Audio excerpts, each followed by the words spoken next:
Un fermier riche, arrogant et cruel parie 1 million de réaux que personne au monde ne pourra s'approcher de son cheval blanc. L'arène était bondée, c'était l'événement le plus attendu de la région, la foire agricole annuelle. Mais ce jour-là, l'accent n'était pas mis sur le bétail ni sur le rodéo, c'était sur Bravao, le cheval blanc le plus redouté de la campagne. Dans les tribunes, les enfants se bouchaient les oreilles chaque fois que l'animal se cabrait. Il reniflait bruyamment, étirait ses muscles et donnait de grands coups de pied dans l'air. Plusieurs cow-boys avaient déjà été désarçonnés en tentant de le chevaucher. Au centre de l'arène, Monsieur Arnaldo, un fermier extrêmement riche et arrogant, souriait du coin de l'œil en ajustant son chapeau de cuir. « Ce cheval-là vaut plus que n'importe lequel d'entre vous !» cria-t-il avec dédain, provoquant les rires de l'élite assise en arrière-plan. « Et je parie 1 million de réaux que personne dans cet état n'a le courage de rester dessus 5 minutes. » Un silence gêné s'installa. Le cheval hennit si fort qu'un garçon se mit à pleurer. « Allez, les durs! Où sont les hommes dans ce pays ?» provoqua Arnaldo en tournant la boucle de sa ceinture brillante. Personne ne répondit. C'est alors, au milieu de l'agitation, qu'une petite fille s'est approchée de la clôture de l'arène. Elle portait des vêtements usés, des tresses dénouées, les pieds nus et un regard triste. Elle tenait un petit sachet de bonbons. « Qui a laissé entrer cette fille ?» cria un agent de sécurité. Elle ne répondit pas, elle fixa simplement le cheval. L'animal la regarda osciller, l'espace d'un instant, cessa de renifler. « Bœuf !» murmura l'un des cow-boys. Arnaldo se contenta de rire. « Sors d'ici, sale gosse, va jouer à la poupée. » La jeune fille resta immobile, les yeux dans les yeux avec le cheval.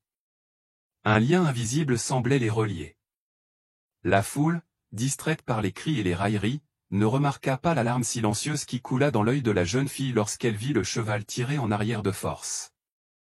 Personne ne comprit la douleur qu'elle ressentait, mais le cheval, si.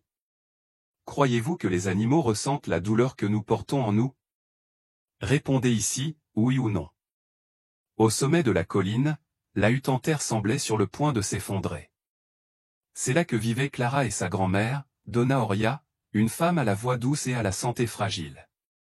Elle n'avait ni électricité ni eau courante, elle vivait des dons et des bonbons que Clara vendait au marché. Ce matin-là, Clara s'essuyait le visage avec un linge humide avant de partir. Sa grand-mère lui tâtait le bras. « Vas-y doucement, grand-mère. »« Ça fait très mal », demanda-t-elle en recouvrant la vieille femme du drap le plus propre qu'elle avait. « La douleur est devenue une compagne, ma fille. Seul Dieu peut la guérir. » Clara embrassa sa grand-mère sur le front et prit le sachet de bonbons. En partant, elle passa la main sur une vieille photo accrochée au mur, elle représentait un jeune homme, avec un chapeau de cuir et un large sourire. Personne ne parlait jamais de lui. Sur le chemin de terre, Clara marchait seule. Le soleil tapait fort, mais elle continuait son chemin, sa destination était la fête foraine, où tout le monde la connaissait déjà ou faisait semblant de ne pas la voir. À son arrivée, il installa sa petite boîte près du corral. Il aperçut de loin le cheval blanc tiré par des cow-boys, harnais renforcés, regard hagard, et pourtant, il avait l'air triste. Clara ne vendait rien, personne ne voulait rien acheter à une fille sale. « Bel animal, n'est-ce pas ?» dit un homme en passant. Elle répondit, sans quitter le cheval des yeux. « Il est en colère, mais pas contre nous, c'est contre ceux qui lui ont fait. » L'homme rit, trouvant cela drôle, mais elle était sérieuse. Plus tard, lorsque le mouvement cessa, Clara s'approcha de la clôture en fer. Bravao la regarda à nouveau, tous deux se fixèrent. « Je sais ce que c'est que d'être traitée comme une moins que rien, » murmura-t-elle. « Moi aussi, j'ai été laissée pour compte. » Le cheval renifla doucement, mais n'avança ni ne se cabra, il écouta simplement. À cet instant, un lien se créa, invisible, silencieux, réel. Si vous avez déjà aimé un animal ou été sauvé par lui, commentez ici, j'aime les animaux. Le soleil brillait déjà de mille feux lorsque Clara tenta, pour la première fois, d'approcher du corral. Elle était déterminée à toucher le cheval, même si personne ne la laissait faire. Elle ressentait quelque chose qu'elle ne pouvait expliquer, un appel. « Et, ma fille !» cria un piéton en la voyant essayer d'ouvrir le petit portail latéral. « Tu es folle? Tu veux mourir ?» Avant qu'elle puisse répondre, elle fut brutalement poussée et tomba à la renverse sur le sol en terre battue. Des balles jonchèrent le sol, des rires éclatèrent parmi les ouvriers. L'un d'eux donna un coup de pied dans le petit sac avec dédain. « Va vendre cette merde au feu rouge, sale gosse !» Clara se leva lentement, son genou était écorché et ses vêtements déchirés, mais son regard était fixe. Elle regardait chacun de ces hommes avec le calme de quelqu'un qui a trop pleuré pour avoir peur. Puis, Arnaldo apparut, attiré par le tumulte. Il s'approcha lentement, ajusta sa veste beige et s'arrêta devant elle. « Ma fille, tu devrais faire la vaisselle, pas monter à cheval. Va jouer à la poupée. » Se moqua-t-il. Clara, même si elle tremblait, parla d'une voix ferme. « Il n'est pas mauvais, il est juste triste. » Les rires cessèrent, le silence était étrange. Arnaldo s'avança, prit Clara par le bras et la traîna sur quelques mètres. « Personne ne parle de mon cheval. Et s'il te donne un coup de pied, personne n'en sera tenu responsable. » Clara retira son bras avec force et s'éloigna sans rien dire d'autre. L'après-midi, cachée derrière l'enclos, elle pleurait de douleur et de colère, ses mains sales serrant sa poitrine. Mais le son qui la fit cesser de pleurer venait de l'intérieur de l'enclos, un faible hennissement, un son grave, comme un appel. Bravao regarda dans sa direction et, pour la première fois, Clara sourit. Si cette histoire vous a déjà touché, abonnez-vous à la chaîne dès maintenant pour ne rien manquer de ce qui arrivera à Clara et Bravao. Tard dans l'après-midi, alors que le marché commençait à se vider, Clara profita que les ouvriers étaient distraits, occupés à boire et à nettoyer l'enclos. D'un pas silencieux, elle s'approcha par le côté. Bravao était ligoté, transpirant, le museau couvert d'écume et les yeux rougis par l'épuisement, la cellule pesait toujours sur lui en guise de punition. Il respirait bruyamment. Clara entra sans faire de bruit. Aucun adulte ne le remarqua. Elle marcha calmement jusqu'à s'arrêter à quelques pas du cheval. Le sol craqua sous ses pieds nus, mais elle n'hésita pas. « Je sais que tu ne veux blesser personne, » murmura-t-il d'une voix brisée. « Ils t'ont fait ça, tout comme ils m'ont fait ça. » Bravao leva la tête, renifla et sa queue battit l'air. Clara s'arrêta, mais ne recula pas. « Si tu veux, je pars, » murmura-t-il. « Mais si tu me laisses faire ? Juste un contact. » Elle tendit lentement la main, elle tremblait. Ses doigts étaient sales, couverts de sang séché suite à sa chute précédente. Bravao la fixa du regard, l'espace d'une seconde, il leva une patte. Elle s'arrêta. Mais au lieu d'attaquer, il baissa la tête, son museau toucha la main de Clara. Elle ferma les yeux, une boule se forma dans sa gorge. Des larmes silencieuses ruisselaient sur son visage, non pas de douleur, mais de soulagement. C'était la première fois que quelqu'un le laissait la toucher sans la blesser, sans la pousser, sans rire. Tu n'es pas en colère, tu es juste quelqu'un qui en a eu assez de se faire tabasser. Bravao prit une grande inspiration, son corps se détendit. De l'autre côté de la clôture, un ouvrier agricole vit la scène et cria. « Eh, monsieur Arnaldo, la fille est à l'intérieur du corral. » Le vendeur laissa tomber son verre et s'enfuit. À leur arrivée, Clara était déjà dehors, assise par terre, la tête baissée. « Si je te revois ici, tu repartiras avec une ceinture !» cria le directeur furieux. Clara ne répondit pas, elle jeta simplement un coup d'œil au cheval, qui la regardait toujours. Un lien se scella alors. « Croyez-vous que les animaux savent quand nous souffrons ? Répondez dans les commentaires, oui ou non. » Cette nuit-là, la toux de grand-mère s'aggrava.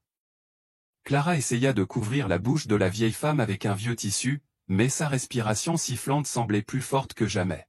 « Grand-mère, tiens bon. Demain, j'en vendrai plus, je pourrai acheter le sirop, d'accord ?» Donna Auria pouvait à peine parler. « Ma fille, si je ne peux pas le supporter, prends soin de toi, dit-il entre deux soupirs. Ne dis pas ça, répondit Clara avec colère. Tu ne vas pas me laisser seule, pas sans pouvoir dormir. Clara décida de retourner au marché le lendemain, avant l'aube. Elle prit les quelques bonbons qui lui restaient et essaya de les vendre à la porte de la boucherie, puis dans la file d'attente pour la loterie Orien. Mal au ventre, il décida d'aller au corral. Là, Bravao était allongé, ligoté, les yeux baissés. Quand elle vit Clara, elle leva les yeux. Elle sourit pour la première fois depuis des jours. Soudain, la voix d'Arnaldo rompit le silence. Eh bien, la courageuse fille est de retour. Clara se retourna, surprise. Je regardais juste. Arnaldo s'approcha, tirant sur la boucle de sa ceinture, dans une rare bonne humeur. Tu veux de l'argent? Tu veux des médicaments? Alors, faisons un marché. Elle écarquilla les yeux. Quel genre d'accord?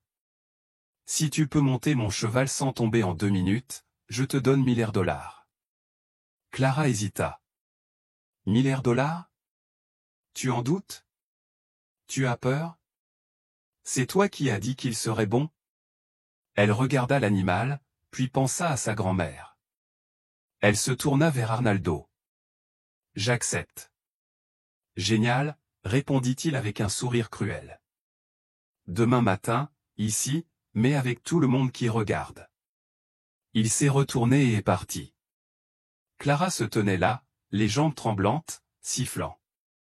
Elle savait qu'elle pouvait mourir, mais quelque chose en elle lui disait que Bravao n'y manquerait pas. De quelle ville ou de quel pays suivez-vous cette histoire passionnante? Laissez un commentaire ci-dessous. Voyons jusqu'où Clara et Bravao iront. Le soleil était à peine levé que Clara arriva à l'arène. Le sol était humide, l'air sentait la poussière et le fumier. Quelques marchands ouvraient leurs étals, mais un groupe curieux se formait déjà autour du corral. Au centre, l'imposant cheval blanc était prêt, selle ferme, harnais serré, regard attentif. Bravao semblait agité, tournant en rond dans l'enclos. Monsieur Arnaldo se tenait les bras croisés à côté des cow-boys, souriant comme s'il connaissait déjà la fin de l'histoire. « Regardez qui est arrivé », dit-il en voyant Clara approcher. La courageuse est-elle prête à voler dans les airs? Clara prit une grande inspiration. Elle portait les mêmes vêtements qu'hier, encore plus usés. Elle avait le visage fatigué et les yeux cernés comme si elle n'avait pas dormi, mais il y avait dans sa démarche une fermeté que personne ne pouvait ignorer. « Je suis arrivé et je m'élève. »« Il y a du monde, hein » cria un cow-boy. « Il y aura un spectacle gratuit ?» Clara regarda autour d'elle, plus de 50 personnes étaient déjà rassemblées autour de la clôture. Certains riaient, d'autres secouaient la tête comme s'ils assistaient à une catastrophe imminente. Le cheval se cabra soudain, ruant violemment dans le vide, une des cordes faillit se rompre. « Il va tuer cette fille » cria une femme. « C'est dingue. » Clara s'approcha lentement. Les ouvriers agricoles tentèrent de l'arrêter, mais monsieur Arnaldo fit un geste de la main, « Laissez-la tranquille. Elle voulait jouer, maintenant elle peut s'en sortir. » Elle s'arrêta à 1 mètre du cheval, son cœur sembla bondir hors de sa bouche, ses mains tremblaient. L'animal renifla et frappa lourdement le sol, mais ses yeux n'étaient pas emplis de colère, mais de peur et de méfiance. Clara s'avança et murmura, « Je suis là comme hier. Tu te souviens de moi. » Bravao baissa la tête. La foule se tut aussi silencieuse qu'on entendait les oiseaux au loin. Elle tendit la main et lui toucha le cou, mais il ne réagit pas. Elle grimpa lentement, d'abord avec son genou, puis avec sa jambe. Lorsqu'elle monta, le public retint son souffle. 1, 2, 3. Bravao se retourna, mais ne se cabra pas. 5 secondes, 10 secondes. Arnaldo commença à transpirer. 15 secondes. Clara se pencha par-dessus la selle et posa sa tête sur l'encolure du cheval. Merci de me faire confiance. 20 secondes. Le public s'agita, des cris de « Mon Dieu » et de « C'est de la sorcellerie » fusèrent de toutes parts. 30 secondes. Ce n'est pas possible, murmura un cow-boy. 45 secondes. Arnaldo frappa le sol du pied. Son visage rouge n'exprimait plus l'amusement, mais l'humiliation publique. 55. 60 secondes ou une minute entière. Clara descendit prudemment de cheval et essuya sa main sur son visage en sueur. Le cheval s'immobilisa, la regardant, comme s'il savait ce qu'il avait fait. La foule explosa, certains applaudirent, d'autres filmèrent avec leur téléphone portable. Des enfants coururent vers Clara, un vieil homme lui tendit une bouteille d'eau, quelqu'un lui jeta un mouchoir. Mais monsieur Arnaldo resta immobile, il resta là, silencieux, à contempler la scène comme si le sol avait disparu sous ses pieds. Et maintenant, monsieur Arnaldo, cria quelqu'un. Vous tenez votre promesse? Il ne répondit pas, monta dans sa voiture et démarra en crissant. Lâche. Clara regarda autour d'elle. Pour la première fois de sa vie, on la voyait, mais elle n'avait qu'une envie, rentrer chez elle et s'occuper de sa grand-mère. Elle ramassa le petit sac par terre et s'éloigna sans un mot. La vidéo fut publiée le jour même et, en quelques heures, devint virale, une pauvre fille dont un cheval indomptable, un miracle coince le fermier en fuite. Mais ce soir-là, Clara ne voulait savoir qu'une chose, « Grand-mère, est-ce que j'ai compris ?» Donna Auréa souriait entre deux toux. Clara mit le sirop qu'elle avait acheté dans sa bouche et s'assit à côté d'elle en lui tenant la main. Dehors, un hennissement résonna dans la nuit, Bravao avait suivi Clara jusqu'à la porte. Si cette scène vous a touché, commentez, amen, ci-dessous et partagez-la avec quelqu'un qui aime les histoires de dépassement de soi et de véritable connexion avec les animaux. La nouvelle s'est répandue à une vitesse fulgurante. Le lendemain, l'histoire de Clara et du cheval blanc était déjà dans les journaux locaux, sur les réseaux sociaux et même dans les groupes WhatsApp locaux. Mais si beaucoup y voyaient une curiosité venue d'une foire, une habitante d'une ville voisine y voyait bien plus que cela. Donna Teresa, ancienne employée de la ferme de monsieur Arnaldo, a regardé la vidéo, la main sur le cœur, et s'est écriée, « Cette fille, ce cheval, c'est lui. Je sais que c'est lui. » Le lendemain, Teresa prit le bus pour la ville. Pendant ce temps, Clara s'occupait de sa grand-mère. Donna Auréa semblait aller un peu mieux, mais encore faible. Bravao, comme s'il faisait partie de la maison, était allongé dans le jardin, broutant de l'herbe et observant tout en silence. « Il ne veut plus partir, » dit Clara en caressant le cou de l'animal. « Cet animal est comme nous. » La grand-mère sourit, les yeux fermés. « Il est resté avec toi parce qu'il connaît ta douleur. » À la foire, l'ambiance était différente. Plus personne ne se moquait de Clara, certains voulaient la prendre en photo, d'autres lui demandaient si elle souhaitait entraîner ses chevaux, mais elle refusait tout. Elle ne recherchait ni gloire ni argent, elle voulait juste prendre soin de sa grand-mère et de Bravao. C'est dans ce contexte que Madame Teresa apparut, un vieux dossier à la main.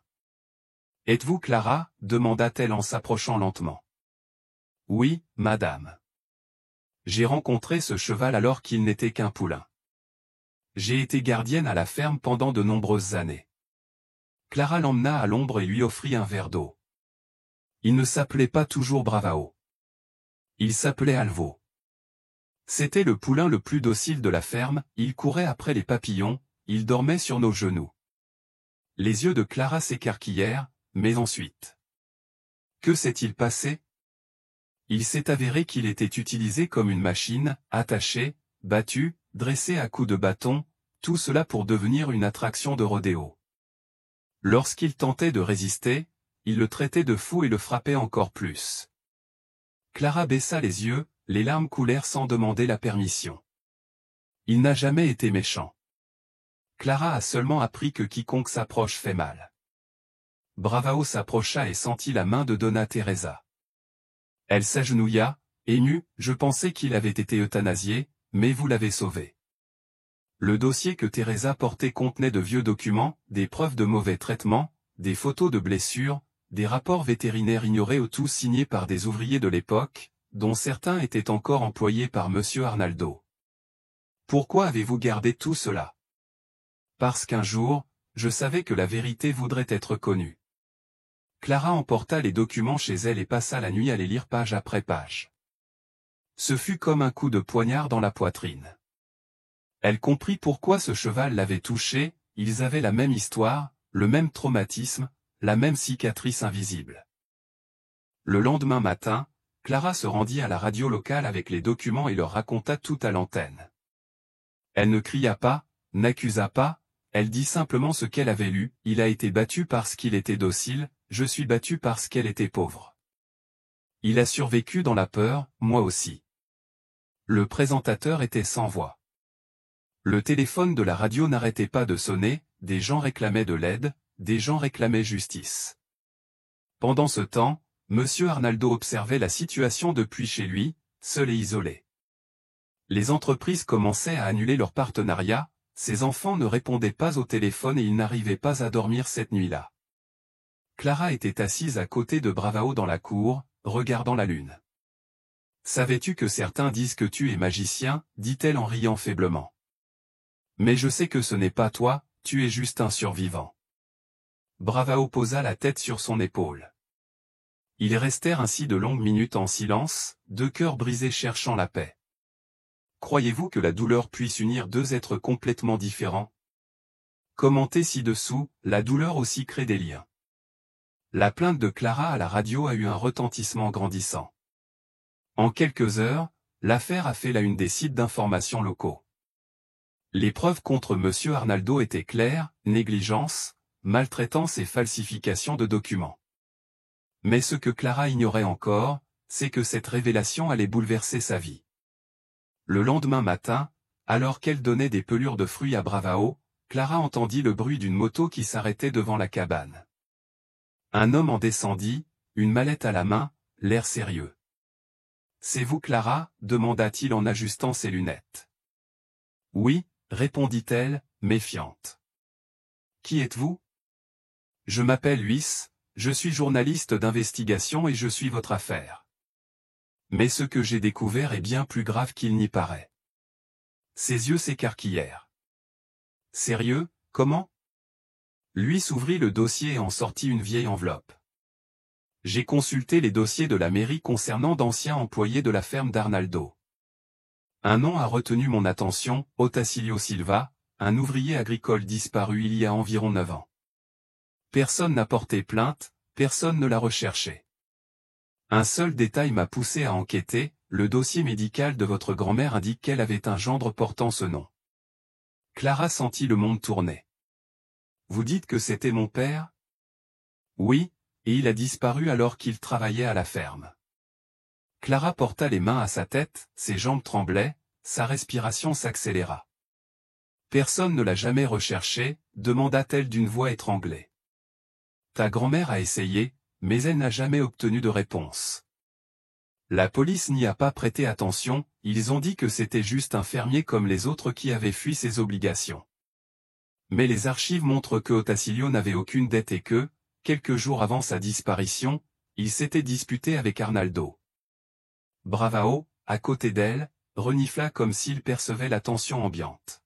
« Je n'ai jamais su le nom de mon père, » dit Clara à voix basse, sa grand-mère ne parlait jamais de lui.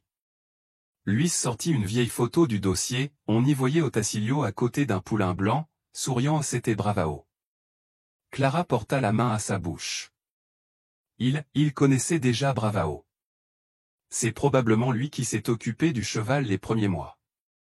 Il existe des documents attestant qu'il était le seul cow-boy à traiter l'animal avec affection.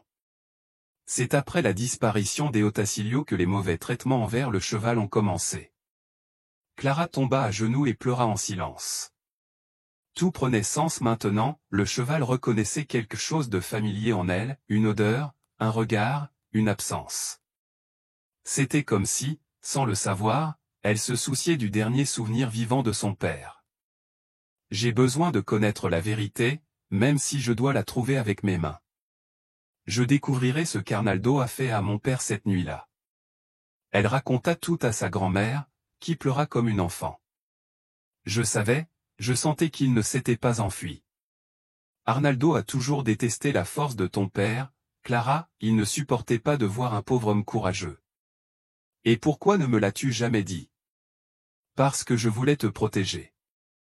Mais maintenant, c'est toi qui me protèges. » Le lendemain, Clara se rendit au commissariat avec les documents.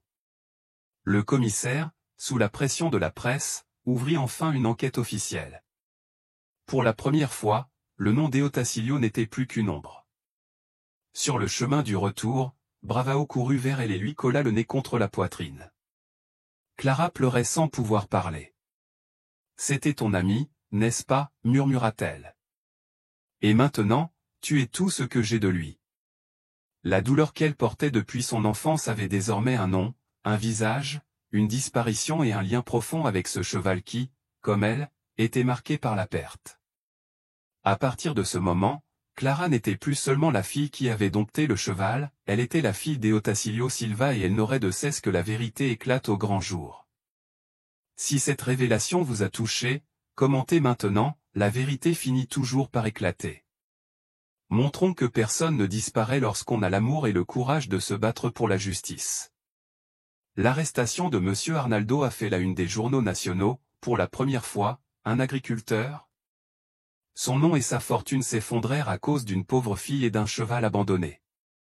Mais tout le monde ne fut pas satisfait. Certains alliés fidèles du fermier voulurent se venger. Ce matin-là, Clara fut réveillée par les aboiements lointains des chiens. Sa grand-mère, Bravao, qui se reposait habituellement près de la porte, n'était pas là. La jeune fille se leva, partit précipitamment et appela « Bravao, où es-tu allé » Il n'y eut aucune réponse, juste le bruit du vent dans les arbres. Une demi-heure plus tard, Clara fut retrouvée inconsciente sur un chemin de terre à la sortie de la ville. Ses vêtements déchirés, sa peau meurtrie et ses poignets attachés avec une vieille ficelle furent jetés là comme des détritus. Mais les hommes de main d'Arnaldo n'avaient pas prévu la loyauté du cheval. Bravao avait suivi le camion transportant Clara, trottant des kilomètres, reniflant et pistant jusqu'à la retrouver parmi les buissons et la boue. Tremblant, le visage couvert de sang séché, il s'allongea à côté d'elle comme s'il cherchait à se réchauffer. Il resta là, hennissant de temps en temps, jusqu'à ce qu'une femme de la campagne entende le bruit et sorte avec une lampe torche. « Mon Dieu, il y a quelqu'un » Clara a été transportée d'urgence à l'hôpital. Déshydratée, elle avait une forte fièvre, des ecchymoses aux bras et des signes d'hypothermie. Sa grand-mère est arrivée désespérée et a été soutenue par ses voisins. « Ne laissez pas ma petite fille mourir, pour l'amour de Dieu » a-t-elle crié en larmes. La police a rapidement enquêté et confirmé que l'agression avait été commanditée. 2 hommes liés à d'anciens contremaîtres de la ferme ont été arrêtés, l'un d'eux a avoué avoir reçu l'ordre direct de faire taire la jeune fille une fois pour toutes. Mais elle a survécu. 2 jours plus tard, Clara ouvrit les yeux. La première chose qu'elle vit fut le nez de Bravao collé à la fenêtre de l'hôpital. Le cheval était là depuis des heures, l'hôpital, touché par son inquiétude, l'autorisa à rester sur le parking. « M'a-t-il trouvé » demanda Clara, encore faible. « Il t'a sauvé, ma fille » répondit la grand-mère. « Personne ne t'a trouvé, c'est lui qui t'a gardé au chaud jusqu'à l'aube. » Les médecins ont dit que si 1 heure de plus avait été nécessaire, Clara n'aurait pas survécu au froid de la nuit. La semaine suivante, toute la ville s'est rassemblée devant l'hôpital, non pas pour protester, mais pour lui rendre hommage. Clara et Bravao ont reçu des fleurs, des lettres et même des jouets d'occasion. Des personnes qui ne lui avaient jamais parlé ont commencé à la considérer comme un exemple. « Vous nous avez appris ce qu'est le courage » a demandé une femme tenant son fils dans les bras. Clara, toujours en fauteuil roulant, ne comprenait pas comment quelqu'un qui ne voulait que sauver un cheval était désormais considéré comme un symbole de justice. Le journaliste Louise a publié le dernier article intitulé « La fillette qui a survécu parce qu'un cheval ne l'a pas abandonnée ». L'histoire a fait le tour du monde et, avec elle, la vérité a éclaté. Un juge a ordonné le gel des avoirs d'Arnaldo, une partie de ces fonds servirait à indemniser Clara et à financer des refuges pour chevaux victimes de maltraitance. Mais Clara ne demandait qu'une chose, « Je veux un lopin de terre pour le laisser courir librement. » Il le mérite plus que quiconque. 2 mois plus tard, elle recevait en don un terrain à l'intérieur de l'État au petit, simple, mais suffisant pour planter, vivre et permettre à Bravao de redevenir un cheval heureux. Cet endroit est à nous maintenant, Bravao. C'est la paix, juste nous deux. Elle avait encore des marques sur les bras, des cicatrices aux genoux et une douleur invisible. Mais en elle, il y avait une force nouvelle, une fois retrouvée, la certitude que cela avait valu la peine de résister. Et si tu veux, tu peux amener d'autres comme toi, dit-elle au cheval, assis sur la clôture en bois.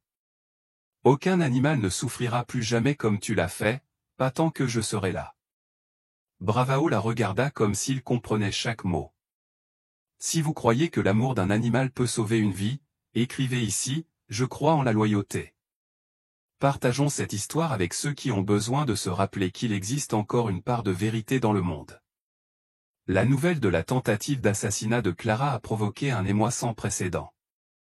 La ville, qui avait jusque-là tourné le dos à la souffrance des plus démunis, a manifesté avec des affiches, des banderoles et son indignation. Les enfants ont fait des dessins avec la phrase « Clara est notre héroïne », les enseignants ont raconté l'histoire en classe. Même les ouvriers agricoles ont commencé à témoigner, je les ai vus enterrer un lourd sac près de la clôture arrière, a raconté un ancien ouvrier, plein de remords. Ils ont dit que c'était des déchets organiques, mais personne ne laissait personne s'approcher. La police est revenue à la ferme avec un bulldozer. En fin d'après-midi, elle a découvert des ossements humains enterrés dans un coin isolé, là où se trouvait autrefois une porcherie abandonnée. À proximité se trouvait une vieille montre de poche gravée des initiales OS. Le mystère était clos. Le corps d'Eotacilio Silva, le père de Clara, fut officiellement identifié quelques jours plus tard. Elle observa tout en silence. Elle ne pleurait plus, quelque chose en elle était brisé depuis longtemps. Mais lorsqu'elle vit le visage de son père sur une vieille photo remise par la police, elle murmura « Je t'ai trouvé, papa, même si je ne t'ai jamais vu. Je t'ai trouvé. » L'enterrement fut massif. Des centaines de personnes y assistèrent, dont des habitants des villes voisines. Un silence respectueux régnait dans le cimetière. Donna Aurea, malgré sa faiblesse, serrait fermement la main de sa petite fille. « Tu as fait ce que personne d'autre n'a eu le courage de faire, ma fille. Tu as redonné sa dignité à un homme oublié. » À la fin, Clara déposa une photo d'elle et de Bravao sur la tombe. « Il est resté avec moi, père. Il a pris soin de moi comme je l'imagine. » Tandis que tout le monde partait, Bravao resta immobile devant la tombe. Le cheval qui avait survécu à la cruauté était désormais le gardien d'un souvenir sauvé. Avez-vous déjà eu l'impression que la justice tardait à venir, mais qu'en arrivant, elle guérissait quelque chose en vous? Laissez un commentaire ci-dessous, la justice vient en son temps. Avec l'arrestation définitive d'Arnaldo, l'affaire a attiré l'attention nationale. Clara, qui n'a jamais recherché la célébrité, a été invitée à donner des interviews à la radio, à la télévision et même dans des podcasts. Elle a tout refusé, je voulais juste qu'on se souvienne de lui et que personne d'autre ne soit oublié. L'histoire a touché des entrepreneurs, des ONG et même des cow-boys à la retraite. Ensemble, ils ont collecté des fonds pour que Clara puisse entretenir son nouveau terrain, 5 hectares avec une rivière en arrière-plan, à l'ombre des manguiers et de verts pâturages. Avec l'aide de la communauté, elle y a construit le sanctuaire d'Eotacilio, un espace de réadaptation pour chevaux maltraités. Bravao en fut le premier résident, d'autres sont venus plus tard, un cheval aveugle, une jument abandonnée sur la route et un poulain ayant survécu à la famine. Personne ne les attrape ici, chaque animal a un nom et une histoire, disait Clara en guidant les visites scolaires. Donna Aurea s'améliorait de jour en jour et s'occupait du petit potager à côté de la maison en terre rénovée. Clara plantait des tournesols le long de la clôture, ils sont là pour que papa les voie, où qu'ils soient. Grand-mère, je ressentirai la même chose un jour. Au coucher du soleil, une journaliste, qui avait obtenu une permission spéciale, insista pour poser une dernière question, qu'est-ce qui a changé dans votre vie depuis tout ça? Elle réfléchit quelques secondes et répondit, avant, personne ne voyait la fille au sac de bonbons, mais c'est un cheval qui m'a vu en premier. Le reste n'était qu'une conséquence. La caméra s'éteignit, la journaliste se tuait, en arrière-plan, Bravao Eni. Dans cette scène simple, sans projecteur, se trouvait l'essence de tout, une fille rejetée, un cheval oublié et un amour qui s'est transformé en rédemption. Si cette histoire vous a vraiment touché, partagez-la avec un amoureux des animaux. Partageons l'histoire de Clara et Bravao avec ceux qui croient encore que la gentillesse peut changer le destin. Les mois passèrent. Clara avait maintenant 14 ans et ressentait une paix qu'elle n'aurait jamais imaginée. Au sanctuaire, les animaux se multipliaient, mais c'était Bravao qui continuait d'être son ombre fidèle, toujours à ses côtés, comme s'il la protégeait encore du monde. C'était un matin ordinaire lorsqu'une lettre arriva sans expéditeur. Du papier ordinaire, à l'intérieur, un chèque d'1 million de réaux. Sur l'enveloppe, seulement une phrase manuscrite, une promesse est une promesse. Anonyme. Clara comprit immédiatement, c'était le montant du pari d'Arnaldo. Quelqu'un a payé en silence. Elle aurait pu acheter une maison, une voiture, une nouvelle vie, mais elle s'est rendue directement à la mairie. Je veux enregistrer le sanctuaire des Otacilio comme institution légale, avec un fonds à vie pour tout faire fonctionner, même après mon départ. Vous êtes sûr de cela? Demanda le commis, la bouche ouverte. Absolument. Cet argent lui appartient, ainsi qu'à tous les animaux qui ont souffert et perdu la voix. Dans les mois qui ont suivi, Clara a utilisé une partie de l'argent pour construire une clinique vétérinaire sur le site, embaucher des gardiens et acheter de la nourriture pour les années à venir. Le reste a été investi pour pérenniser le projet pendant des générations. Le sanctuaire est devenu une référence, a remporté des prix et a reçu la visite d'écoles, d'artistes et d'écologistes. Mais Clara a refusé toute la lumière, elle a préféré garder les pieds sur terre, les mains sur la clôture et les yeux rivés sur les animaux. Un après-midi, assise sur le tronc d'arbre où elle avait l'habitude de réfléchir, Clara aperçut Bravao debout face au coucher du soleil. Il était plus âgé, sa fourrure était devenue blanche, mais son âme était intacte. Elle s'approcha, le serra contre elle et murmura, « Tu m'as sauvé. Maintenant, cet endroit est ta réponse au monde. » Bravao pressa son museau contre son front. Ils restèrent immobiles tandis que le ciel virait à l'orange. Une pauvre fille, un cheval abandonné et un monde entier transformé par un contact que seuls les brisés reconnaissent. Après tout ce que vous avez traversé, croyez-vous que même ceux qui ont le plus souffert peuvent être des instruments de guérison? Commentaire, une douleur qui se transforme en miracle.